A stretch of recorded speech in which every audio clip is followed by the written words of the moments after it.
E agora a gente vai para a aula da formulação de caso. Eu trouxe primeiramente lá, começando pelas ondas, né, primeira, segunda e terceira onda, depois falando da RFT, da ACT, do Hexaflex, para a gente conseguir entender de uma forma mais clara todas as partes da formulação de casos da terapia baseada em processos. E aí, nessa aula, eu trouxe um pouquinho, né? Essa aula é a ponta de um iceberg dos conteúdos que tem sobre processos. Eu trouxe um pouquinho sobre os 2 livros da terapia baseada em processos e eu quero explicar um pouquinho eles. Esse primeiro, ele foi lançado em 2020. Ele, na primeira parte, ele traz ali o histórico da TCC, fala sobre as ondas e critica algumas coisas que a gente vem replicando, mas que tem um olhar diferente, tem uma virada de chave, né? Principalmente nessas partes de que a gente foi evoluindo em buscar protocolos para poder tratar determinados diagnósticos, mas a gente entende que, assim, nem toda pessoa vai ter diagnóstico, vários diagnósticos têm coisas em comum, tanto que a comorbidade é um fator que está muito presente, né? É muito difícil não ter uma comorbidade, e eu tava vendo até agora há pouco que 52% das pessoas que foram entrevistadas em um estudo nos Estados Unidos, elas fecham critérios de diagnósticos de transtornos mentais. Então, eles dão essa inversão no pensamento de sair dessa parte do diagnóstico e de protocolos de tratamento, começar a questionar a filosofia da ciência, ver essa ciência na prática, falam sobre tecnologia, sobre ética. É assim, são capítulos que são bem questionadores e críticos, assim. Na parte 2, eles já vêm falando sobre os comportamentos, a cognição, neuro, enfim, essa parte mais das bases. E a parte 3 é uma parte que é sensacional. Por quê? Aqui vocês estão vendo assim, manejo de contingências, controles de estímulo, modelagem. Então são diversos fatores que já são comprovados dentro da psicologia, que todo profissional deveria saber, todo profissional deveria conhecer. Então eles explicam muito bem como que eles funcionam, dão exemplos. São capítulos bem práticos e bem importantes da gente estudar.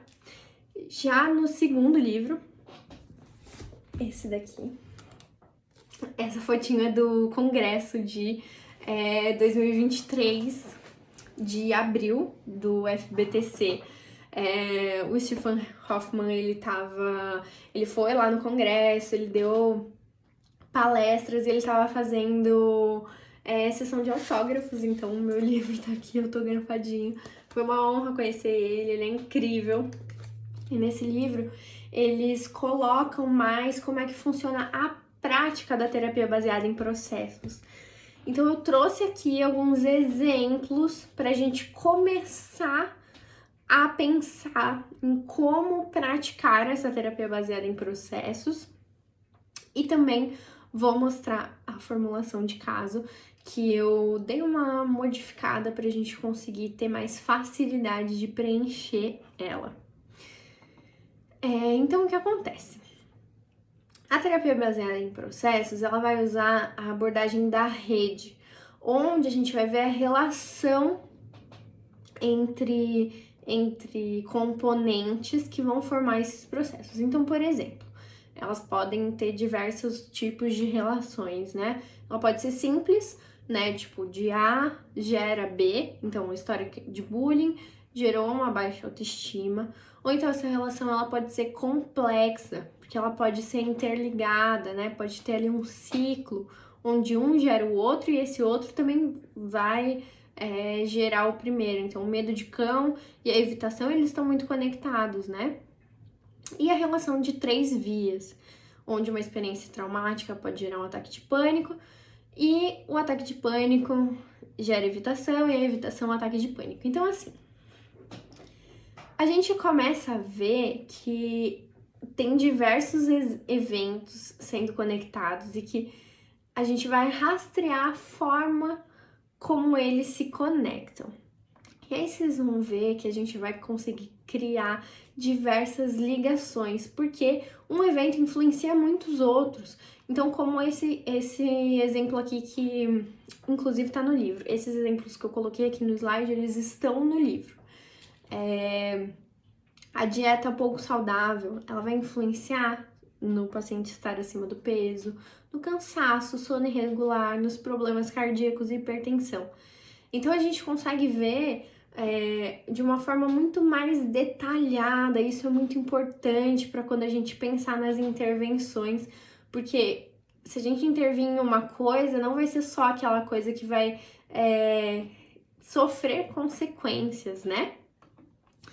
E a gente tem as sub-redes, que são redes que elas estão interligadas, mas que elas também são de uma forma que elas se diferenciam e se interligam em algumas partes. Então, por exemplo, o rompimento do relacionamento, né? Ele pode gerar ruminação, pode gerar também solidão. A solidão vai influenciar na baixa da autoestima, no humor deprimido. E aí vocês percebem que as setas, elas dizem muito, até nos livros isso tá bem mais claro. Vou até pegar aqui, nesse capítulo 2 eles falam muito sobre essa abordagem de rede. No livro fica muito mais claro que o tamanho da seta influencia, tá vendo? Então, a gente consegue entender um pouco mais esses processos pelo tamanho da seta. E aí a gente vai vendo, a gente vai rastreando alguns pontos dos quais a gente já tinha falado nas aulas, principalmente nas aulas do Hexaflex. Então, por exemplo, ruminação, né? Essa parte dos pensamentos é uma parte que pode indicar que esse paciente está com uma fusão cognitiva muito grande. Essa parte da baixa autoestima, a gente pode pensar no self. Então, né, qual a forma que a pessoa está se enxergando, se esse self está sendo muito conceitual. Também o humor deprimido e solidão falam muito sobre o afeto, essa parte mais de afeto mesmo. Então, a gente vai começar a entender esse metamodelo evolucionário estendido. Eles têm esse quadrado para poder explicar. E aí, vamos por partes, né? Porque essa parte das dimensões são as mesmas partes do Hexaflex. Só que a gente não se prende só no Hexaflex da ACT, né? E inclusive, até para quem não sabe, todos os livros, esse e esse, eles foram escritos também pelo Reis, que é o criador da ACT, né? Então, por isso que tem muito de ACT em processo. Então, além desses componentes, a gente também vai ver os sistemas e os níveis. Por quê? Nível biofisiológico e sociocultural são muito importantes. São informações que vão além do contexto. Não são só contextos, eles devem ser enfatizados porque eles vão determinar muitas coisas, e os sistemas também. Então, quando a gente diz em contexto, a gente fala tanto da situação atual do paciente, né, que ele se encontra, quanto também do histórico, né, de como foi isso no histórico de vida dele. A variação, ela vai falar sobre as diversas formas que esse componente se apresenta. Então, por exemplo, vou até tomar uma água. Então, por exemplo, quando a gente tá olhando para valores, variação seria as diversas formas que a gente tem de opção para poder entrar em contato com esses valores. Seleção seriam as formas mais potentes. Então, a gente pode parar para pensar o porquê um comportamento se mantém, né? Qual a função desse comportamento? Bem na pegada darwinista mesmo. E a retenção, a gente vai falar dos hábitos e dos costumes, que são aquelas coisas que já estão mais no piloto automático, assim. E essa parte de variação, seleção e retenção, ela é muito importante porque a gente vai conseguir entender como a gente pode mudar principalmente os comportamentos. E aí a gente vai juntar com os ensinamentos do primeiro livro, né? Principalmente aqueles ensinamentos da parte mais comportamental, para a gente conseguir fazer intervenções eficientes. Então, para a gente não ficar naquele quadradão, que não dá muito para colocar as informações, fica tudo meio no campo das ideias, eu fiz esse modelo de formulação de caso, ele tá no Drive, no link aqui embaixo vocês conseguem acessar ele, mas o acesso ele vai ser no modo que vocês só conseguem ver, né? Vocês só conseguem ler, vocês não conseguem editar.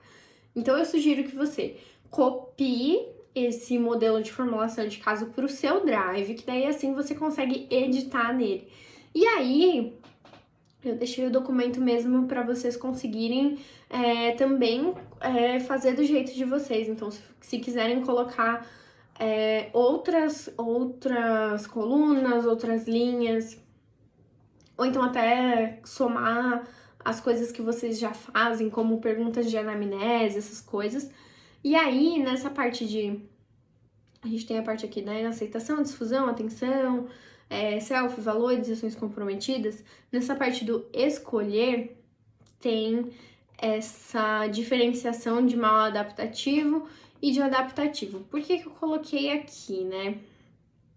Porque daí a gente consegue preencher as outras colunas e aí depois discriminar o que é mal adaptativo, o que é adaptativo, e assim a gente consegue ter uma visibilidade maior. Na próxima aula eu vou fazer a conceituação da Hermione, né? Então eu vou falar principalmente dos pontos do Hexaflex. E eu tenho uma atividade para vocês, que é colocar isso dentro do modelo de formulação de caso. Eu acho que é um bom treino. A aula já vai ir esmiuçando algumas coisas, mas até dá para pensar nessas outras colunas também. Vocês podem ir fazendo com vocês mesmos. Sempre gosto de fazer formulações de caso sobre mim mesma. Isso ajuda muito. Eu até levo para terapia. Assim, é muito bom para treinar, ou então até pegar livros. Tem livros, inclusive até aquele livro de casos clínicos do DSM, que aquele lá são capítulos muito curtos. Mas tem livros, por exemplo, que tem ao longo do livro uma história de algum paciente fictício, dá para fazer formulação de caso também. Então, se você ainda não atende, não precisa ficar presa a essa ideia de que eu preciso começar a atender para fazer uma formulação. Não, você já pode ir treinando com os recursos que você tem mesmo. E aí na aula que vem a gente vai ver um pouquinho mais dessa personagem, a gente vai ver como os processos, principalmente a parte da ACT, se mostra ali, como a gente pode ir analisando e pegando, sendo sensível ao contexto, para depois colocar na formulação de caso.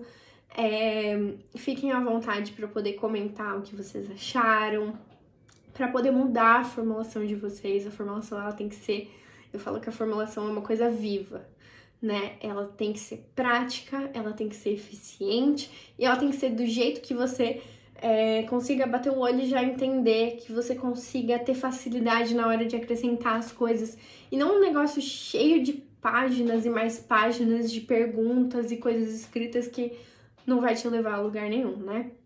Então, por isso que eu deixei nessa tabelona, pra gente conseguir ter uma visibilidade maior do macro também. E é isso. Até a próxima aula.